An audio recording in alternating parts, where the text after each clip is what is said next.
Hello friend, कैसे हैं आप सब लोग। आज की वीडियो में करेंगे लाइंस एंड ट्रायंगल्स के संबंधित क्वेश्चंस। इससे पहली वाली वीडियो में भी हमने कराए थे, कुछ क्वेश्चंस रह गए थे तो इस वीडियो में हमने ले लिए।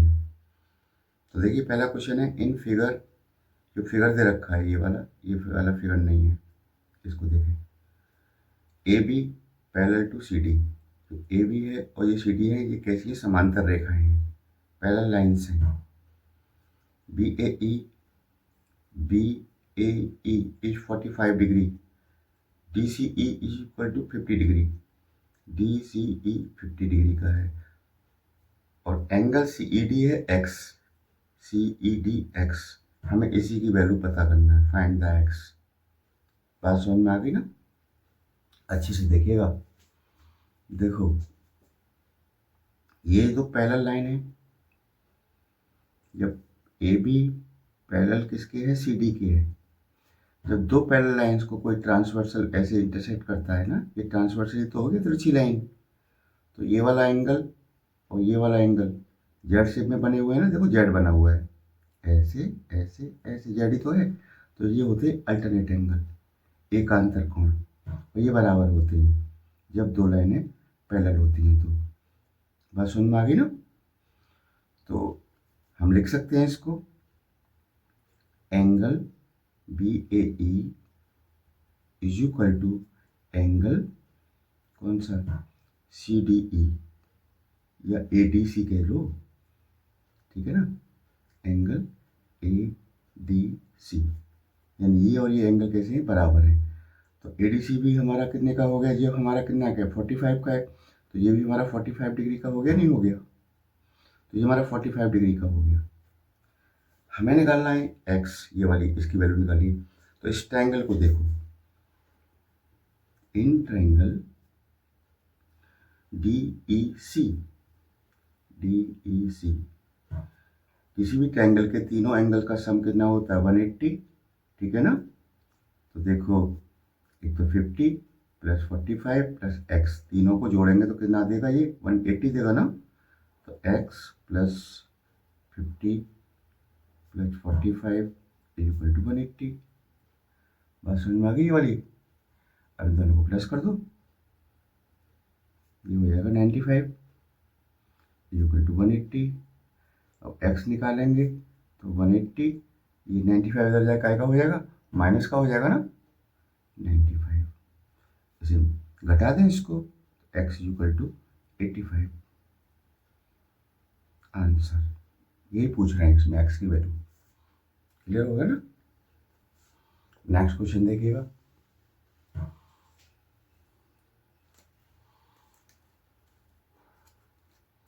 देखें, इन द फिगर, इसमें फिगर दे रखा है। इन्होंने कहा है एंगल टी एस आर निकालना है, find the angle T S R. T S R यानी जो थीटा है ना, ये हमें फाइंड करना है। बात समझ में आ गई होगी, ठीक है। और इन्होंने कहा P Q is equal to Q R, यानी पी क्यू और क्यू आर कैसी हैं, बराबर है। देखिएगा, in triangle P Q R, इसमें हमें कहा है इन्होंने पी क्यू इक्वल है किसके, क्यू आर के। जब किसी भी ट्रायंगल की दो साइड इक्वल होती हैं तो वो ट्रायंगल कैसा होता है, आइसोसेलेस ट्रायंगल होता है ना, यानी समद्विबाहु त्रिभुज, दो साइडें उसकी बराबर है ना। तो जब दो साइडें बराबर होती हैं, जैसे ये ट्रायंगल है, याद रखना है इसको, ये साइड और ये साइड इक्वल है, तो इसका ये बेस एंगल होते हैं ना, ये भी बराबर होते हैं। क्योंकि समान जो साइड होती हैं उनके सामने वाले एंगल भी कैसे होते हैं, आपस में इक्वल होते हैं। तो ये वाला एंगल और ये वाला एंगल कैसे होंगे, इक्वल होंगे। तो मैंने देखा ये तो 90 का ही है, तो ये वाला एंगल और ये वाला एंगल इक्वल हुए नहीं हुए, बताओ। हो गए ना। तो इन दोनों एंगलों को मैं एक्स मान लूँ। तो इस ट्रायंगल में लें, in triangle P Q R, तीनों एंगल का सम कितना होना चाहिए, 180। तो देखो, x plus x plus 90, x plus x plus 90 equal to 180। ये हो गया आपका 2x plus 90 equal to 180। Then 2x, 90 को उधर ले जाएंगे, 180 माइनस 90 कितना बचेगा, 90 तो बचेगा। तो x इक्वल टू क्या हो जाएगा, 90/2 यानी 45। ये 45 डिग्री के हो गए, ये वाले और ये वाले। ये बात समझ में आ गई ना?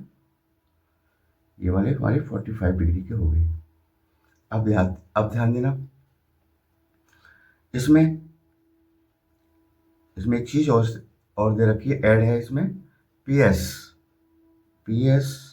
Parallel to QR। PS और QR क्या है? पैरेलल है। ये दोनों लाइनें पैरेलल है हमारी, ये हमारा ट्रांसवर्सल है। तो ये वाला एंगल और ये वाला एंगल बराबर होगा नहीं होगा बताओ? देखो ये लाइन PS और QR पैरेलल है और ये PR मेरा क्या ट्रांसवर्सल है।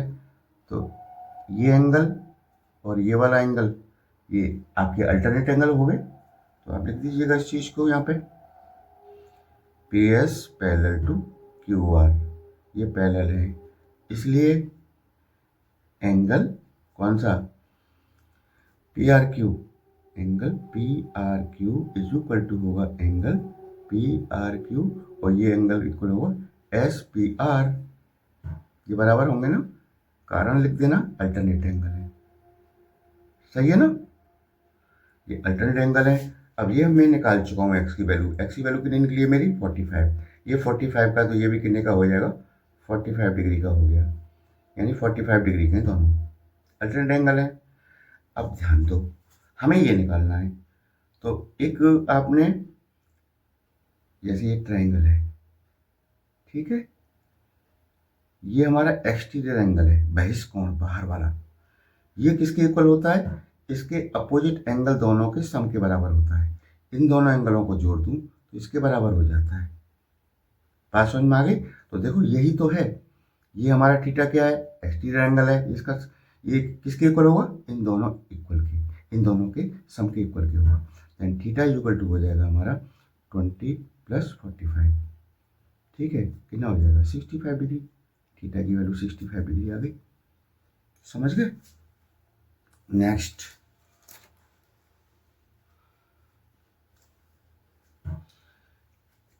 a triangle ABC is an isosceles triangle. AB is equal to AC, angle A is equal to 80 degree. Find angle ABC। देखो ये मेरा जो ट्रायंगल है ना, ये आइसोसेलेस ट्रायंगल है। इसकी प्रॉपर्टी होती है कि दो साइडें बराबर मिलेंगी। आपने इन्होंने दे भी रखा है AB is equal to AC, AB is equal to AC, इन्होंने कहा है ये बराबर है भाई। अब ये दोनों साइडें बराबर हैं तो इनके बेस एंगल इक्वल बराबर होंगे नहीं होंगे? So angle B is equal to angle C, ये दोनों बराबर होंगे। इसको मैं ऐड कर लेता हूँ x, दोनों को, ये भी x और ये भी x, ठीक है ना? अब तीनों एंगल्स का मैं सम करूंगा तो 180 होगा ना? तो देखो angle A plus angle B angle C is equal to 180। A हमारा कितना है? 80 का है, दे रखा है इन्होंने। B को मैंने x लेट किया है, C को भी x माना है मैंने, 180। ये x 2x हो गए और 80 को उधर दे दो ले जाके, माइनस का हो जाएगा ना। 2x इज इक्वल टू कितना बचा? 100। Then x is equal to 100/2, कितना हो गया? 50। पूछा कौन सा था? देखो, फाइंड एंगल ABC। ABC यानी ये पूछा है। ABC का मैंने x लिया था, तो कितनी आ गई वैल्यू? 50 डिग्री। तो आप लिख दीजिएगा angle ABC is equal to 50 degree. और अगर ये पूछता ना ACB, तो ये भी 50 का है, दोनों बराबर है ना? ये आपका आंसर हो गया। क्लियर हुआ? आइए नेक्स्ट क्वेश्चन करते हैं।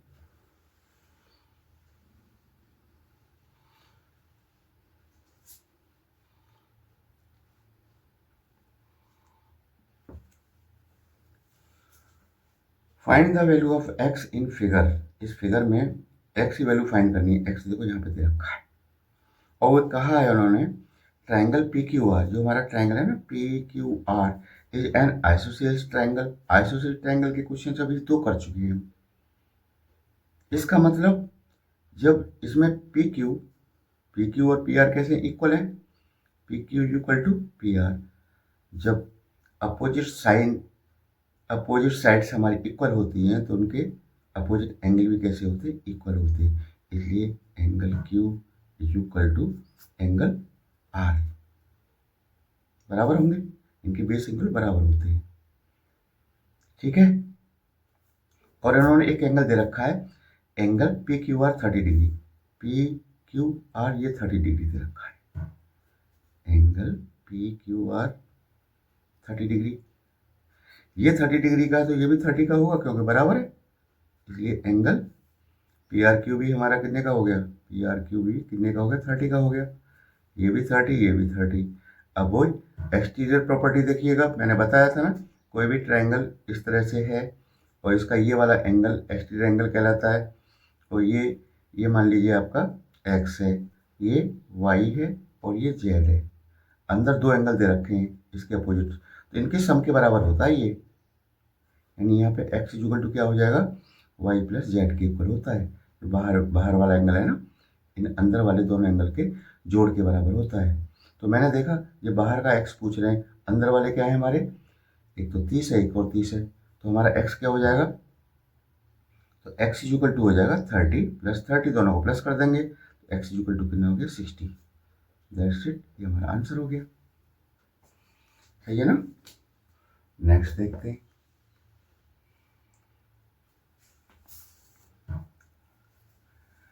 देखिएगा, if the square of hypotenuse of N isosceles right angle triangle is 200, find the other two sides. ध्यान दीजिएगा, उन्होंने एक बोला है कि एक ट्रायंगल है भैया, कैसा है, राइट एंगल ट्रायंगल है और आइसोसेलेस भी है, यानी दोनों साइडें बराबर होनी चाहिए, ये और ये साइड दोनों बराबर हैं, ठीक है, और राइट एंगल कह रहे हैं तो ये 90 का हो गया हमारा। तो ये हमारा जो ट्रायंगल बना, कुछ ही मान लो, इसको नाम दे दो ABC, ये दोनों साइडें बराबर हो गई, ये राइट एंगल हो गया। इसका जो हाइपोटेन्यूस है, 90 के सामने वाली साइड क्या कहलाती है, हाइपोटेन्यूस, ठीक है, और ये परपेंडिकुलर और ये बेस, क्लियर, ये आपस में इंटरचेंज हो जाते हैं, बेस ये भी हो सकता है ऐसे खड़ा कर देंगे तिरछा करके, और ये आपका पी जो परपेंडिकुलर ये बेस बन जाएगा, लेकिन हाइपोटेन्यूस चेंज नहीं हो सकता, ठीक है। स्क्वायर दे रखा है एच का, यानी एच स्क्वायर दे रखा है हमें कितना, 200, हाइपोटेन्यूस का स्क्वायर दे रखा है 200, दोनों साइड पूछ रहे हैं और दोनों साइड कैसी हैं, बराबर हैं, तो लेट कर लेना, लेट बोथ इक्वल साइड्स, क्योंकि आइसोसेलेस की दोनों साइडें कैसी, दो साइड कैसी होती, इक्वल होती है ना, हमने x मान लिया इसको, ये p भी हमारा x है तो ये भी हमारी x है। तो देखो पाइथागोरस थ्योरम आपने पढ़ी होगी, हाइपोटेन्यूस का square equal to perpendicular square plus base square, ये तो हमें दे रखा है 200, p हमारे कितना लेट किया x, तो x square, B base, base को हमें कितना लेट किया वो तो बराबर है ना दोनों, ये तो ये भी x है तो x स्क्वायर हो गया, एक्स स्क्वायर है एक्स स्क्वायर दोनों को मिला के 2x स्क्वायर बन गया 200, then x square is equal to 200, 2 divide में आ जाएगा कितना हो जाएगा 100, तो x square is equal to 100, then x is equal to root लेंगे इसका 100 का, स्क्वायर हटाएंगे सामने वाले का रूट लेंगे ना, तो इसका आ गया स्क्वायर रूट कितना 10, भाई 10 इंटू 10 100 होता है ना, तो एक्स की वैल्यू 10 आ गई, एक्स क्या है मेरी साइड ही तो है, देखो ये तो मैंने मानी है, वही तो कह रहा फाइंड अदर टू साइड्स, तो आपकी हो गई साइड्स क्या हो गई 10 10 की हो गई ना, 10, और यूनिट नहीं दे रखा है कोई बात नहीं है, 10 10 की हो गई साइड है दोनों, सेंटीमीटर में देता, इसको तो आप भी सेंटीमीटर में लिख लेते, बात समझ में आई। अब देखते हैं अगला क्वेश्चन, अगला क्वेश्चन तो इधर ही है, कहाँ जा रहे हैं हम लोग। अब देखिए अगला क्वेश्चन कह रहे हैं इन ए ट्रायंगल एबीसी, एक ट्रायंगल एबीसी है जिसमें ए बी कहा है इन्होंने 11 सेंटीमीटर है और बी सी है 60 सेंटीमीटर एंड ए सी है 61 centimetre, what is type of triangle, तो ट्रायंगल किस टाइप का है, देखो एक कोई ट्रायंगल है, in triangle A B C, इसमें ए बी हमें दे रखा है 11 सेंटीमीटर, बी सी हमें दे रखा है 60 सेंटीमीटर, एंड ए सी दे रखा है हमें 61 सेंटीमीटर। ठीक है, अब देखो इसमें जो बड़ी साइड है कौन सी 61 है ना, इसका स्क्वायर करो, मैं बताऊंगा क्यों किया जा रहा है ऐसा। 61 का स्क्वायर करें हम तो 61 मल्टीप्लाई 61 ऐसे तो करेंगे, ये होता है 3721। इनका मल्टीप्लाई करेंगे यही मिलेगा आपको। फिर दूसरी साइड ले लो, 60 का स्क्वायर करो, 60 इंटू 60 3600, सही है। और एक क्या है, कहाँ है, 11 है ना, 11 का स्क्वायर कर दो, 11 इंटू 11 कितना हो गया, 121। अब देखो इन दोनों को प्लस करो आप, तो मैंने ये प्लस किया तो देखो 1 2 और ये 7 3। ठीक, तो मैंने देखा कि जो सबसे बड़ी साइड है उसका स्क्वायर ये है, बाकी दो साइडें हैं उनका स्क्वायर का मैंने सम किया प्लस किया तो इसके बराबर आ रहा है। ये कब होता है, ये होता है राइट एंगल ट्रायंगल में, जहाँ पे H square is equal to P square plus B square, ये पाइथागोरस थ्योरम अप्लाई हो जाती है।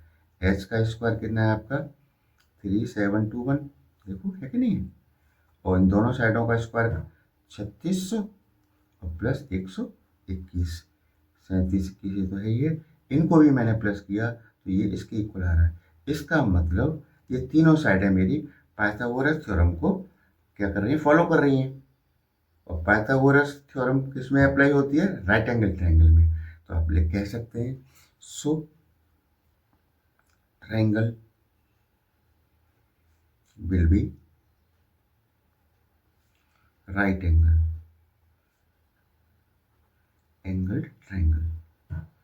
हमारा जो ट्रायंगल होगा कैसा होगा, राइट एंगल ट्रायंगल होगा। क्लियर होगा ना। एक और कर लेते हैं,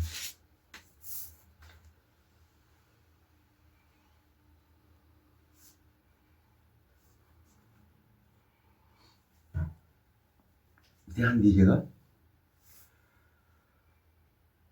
हमारा कहा है इन्होंने इन फिगर, ये फिगर दे रखा है angle A 80 degree, angle B 60, angle B हमारा ये पूरा का पूरा 60 का है।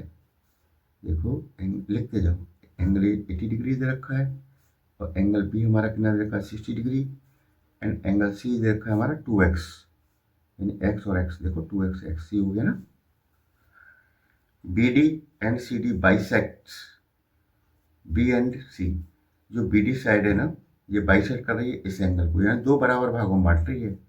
इधर सी डी भी बाइसेक्ट कर रही है किसको, एंगल सी को, इनको भी दो बराबर भागों में बांट रही है। तो कह रहे हैं भैया वाई की वैल्यू बता दो उनको। बात समझ में आ गई ना। अब ध्यान दीजिएगा अच्छे से, in triangle A B C, बड़े बड़े पूरे के पूरे ट्रायंगल में लेंगे, बात करेंगे हम। Angle A plus angle B plus angle C is equal to 180। ये सब जानते हैं, आप भी अच्छे से जानते हो। किसी भी ट्रायंगल के तीनों एंगल्स का सम कितना होता है, 180 होता है ना। ए हमारा कितना है 80 है, बी कितना है 60 है, और सी हमारा कितना है 2x है, इक्वल टू 180। इन्हें जोड़ दो, 8 और 6 14, 140 plus 2x equal to 180। 2x को यहीं रखो, इसे इधर ले जाएंगे, घटा देंगे इधर ले जाके, माइनस का हो गया, कितना बचेगा 40 degree, and x equal to 40/2 यानी 20 डिग्री। ये 20 का हो गया, ये 20 के हो गए, ठीक है ना। अब देखो